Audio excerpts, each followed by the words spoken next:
You're not imagining it. Technology is accelerating faster than most people can track. I've had a front row seat to every major technology shift since the early 2000s, and right now we're in the middle of two massive waves of automation happening at the exact same time. Understanding how these forces interact isn't optional anymore. It's critical for your career, your business, and your future. 30 million people read Matt Shumer's piece on AI, disrupting knowledge work in 24 hours. That's not a viral post. That's a collective realization. The message landed because people recognized themselves in it. Lawyers, accountants, engineers, analysts. The jobs we thought required judgment. Turns out they require patterns. And machines are very good at patterns. This is the first wave. AI automating knowledge work. But there's a second wave most people aren't tracking yet. And when you see how these two forces interact, the scale of what's coming becomes unavoidable. While everyone's focused on software eating white-collar jobs, there's a parallel curve most people are missing entirely. Physical automation is commercializing at the same pace. Consider what's already locked in. Amazon crosses 1 million robots in fulfillment this year. 1 million. Boston Dynamics is moving Atlas from research lab to commercial deployment at Hyundai in 2026. Figure AI's humanoids are already working BMW assembly lines. Tesla's Optimus is heading into production facilities. We went from laughing at prototype robots falling over in viral videos to fleet-scale deployment in about 18 months. The corporate planning cycles I see are still treating physical automation like it's 5 years out. It's not 5 years out. It's shipping. 5 years ago, AI couldn't write a coherent paragraph. Robots fell over crossing an empty room. Today, AI ships production code. Those same robots navigate warehouse complexity autonomously. The gap between systems that think and systems that act is collapsing. Not linearly, exponentially. I've watched enough technology curves to know what this means. The difference between AI that advises and robots that execute is about to disappear entirely. When reasoning meets action at scale, you don't get better tools, you get replacement. What happens when AI thinking machines meet doing machines? When these two waves collide, the impact isn't additive, it's structural. Knowledge work automation strips out management overhead. Physical automation strips out execution overhead. They don't just combine to save a few percentage points.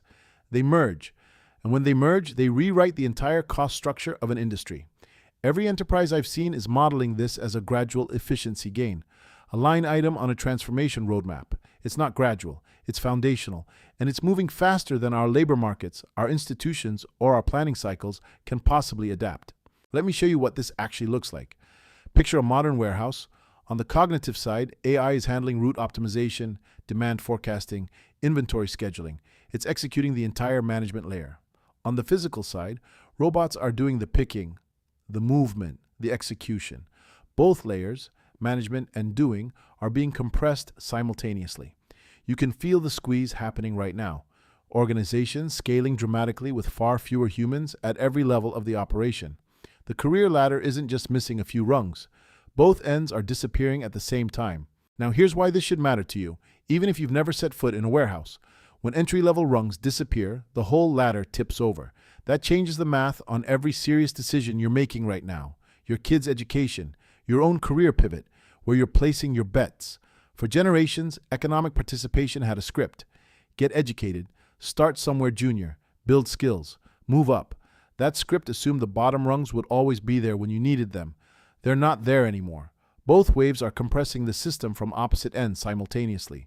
The knowledge layer and the execution layer. Management and doing. The foundation isn't eroding. It's gone. This elevates the stakes far beyond will I get that promotion. We're talking about something deeper. What happens when labor itself stops being your ticket into the economy? For centuries, the deal was simple. If you could work, you could participate. You didn't need wealth or connections. You needed effort.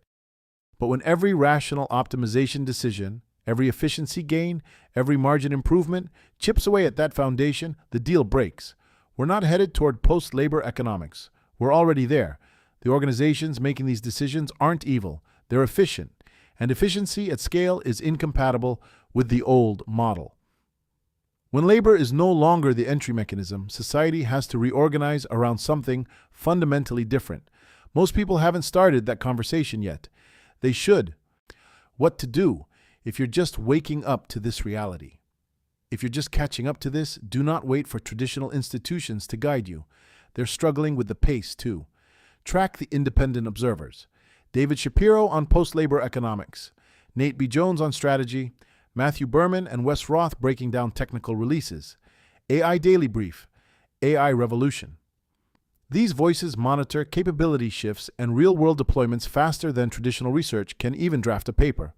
By the time the institutions publish, the game has moved. The independent analysts give you the early signals.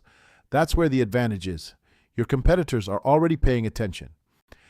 Balancing independent signals with institutional research. But you also need depth, not just speed.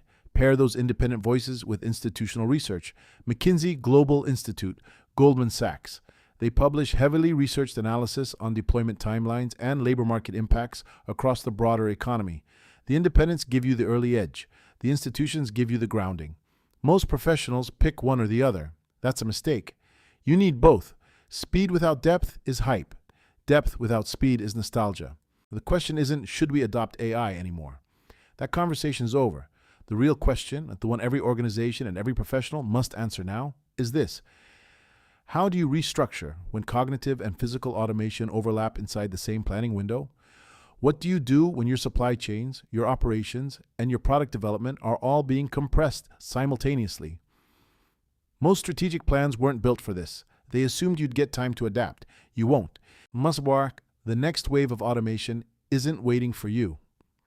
So here's the final question. What are you seeing in your sector? What's your timeline? I've watched enough technology cycles to know that when two exponential curves collide, planning horizons collapse. The convergence isn't theoretical anymore. It's happening right now, in real deployments, with real economic consequences.